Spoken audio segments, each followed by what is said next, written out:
So last month, the Grammy Awards introduced a new category called the Asian Pop Performance Award that would be debuting next year. The reaction from most people was slightly positive. On a surface level, this seems like an opportunity for Asian artists to get more recognition. But the more you look into it, the Grammys isn't honoring Asian artists. It's actually sidelining them, putting them in a box separate from other big, or should I say, Western artists. Let me introduce you to the big four of the Grammys. These are the four main award categories: Album of the Year, Song of the Year, Record of the Year, and Artist of the Year. Notice how none of these categories specify any music genre or race and ethnicity of the artist. Exactly.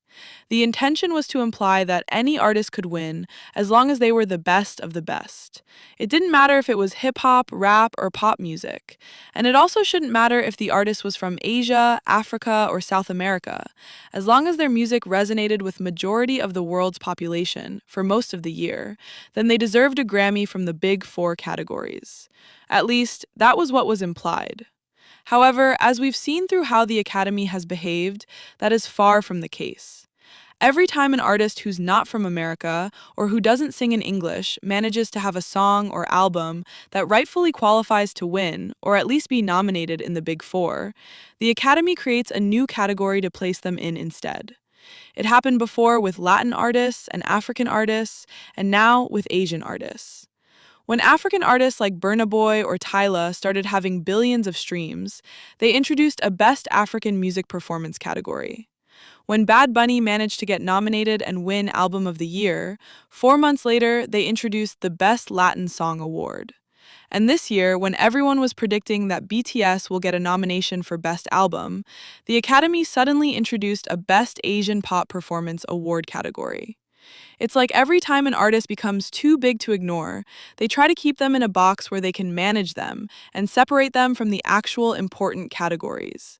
BTS has been a phenomenon in not just America, but also the rest of the world.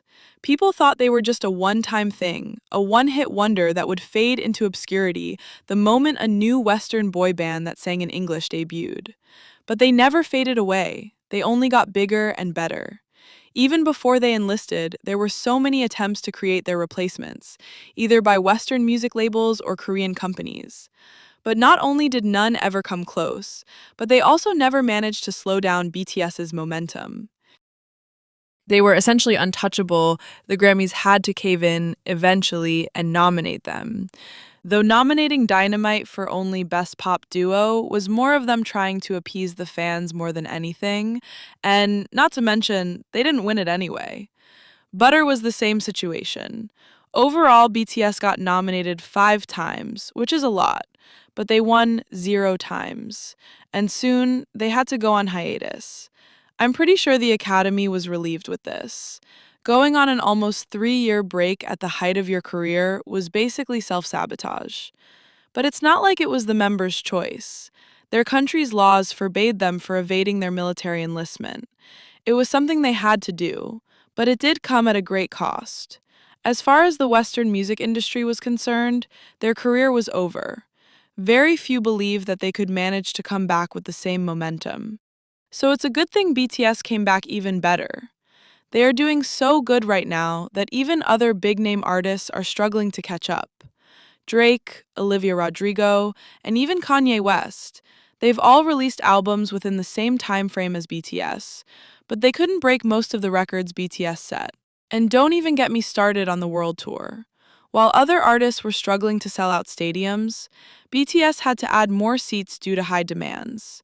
In Mexico, they had a crowd estimated to be of over 40,000 people waiting outside the stadium for the 3 days they performed. Over 50,000 people bothered outside the Mexico Palace just to see BTS for less than 5 minutes. Mind you, this was Mexico, a foreign country that speaks Spanish, and BTS are Koreans from Korea, mostly singing in Korean. Most American artists can barely do that in America. But despite all this, it was obvious that the Grammys were still not going to give BTS an award worthy of their performance.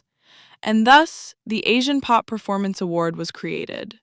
This way, they could somehow give BTS a Grammy, but not from the Big Four category. I'm guessing it's their way of keeping it exclusive. But exclusive to who exactly? Western artist. They've already accepted and with good connections? Probably. But hey, I could be wrong. Maybe BTS will actually get nominated in one or two of the big four categories. Maybe they'll end up winning. They do deserve it. But considering the amount of times the Grammys have played in my face, I'm not keeping my hopes up. But I will tell you who's not going to get nominated in any category, and that is most of the K-pop groups y'all have in your heads. The minute the new category was announced, a bunch of K-pop fans immediately thought that it meant their faves were getting nominated. Sorry to burst your bubble, but apart from BTS, it's probably Blackpink or Twice. And even I feel like that's stretching a bit, because Blackpink has had such a bad year that most of their fans have completely wiped out their comeback deadline from their memories. A little geography lesson, but Asia doesn't just include Korea, Japan, and China. It also includes India, the Philippines, Indonesia, and so many other countries that have a lot of talented musicians who are also building their own parts into the music market. I get that most of you only listen to K-pop, but there is a whole other world out there. Like you guys see K-pop charting on global Spotify for one day or week and immediately think that they're globally famous.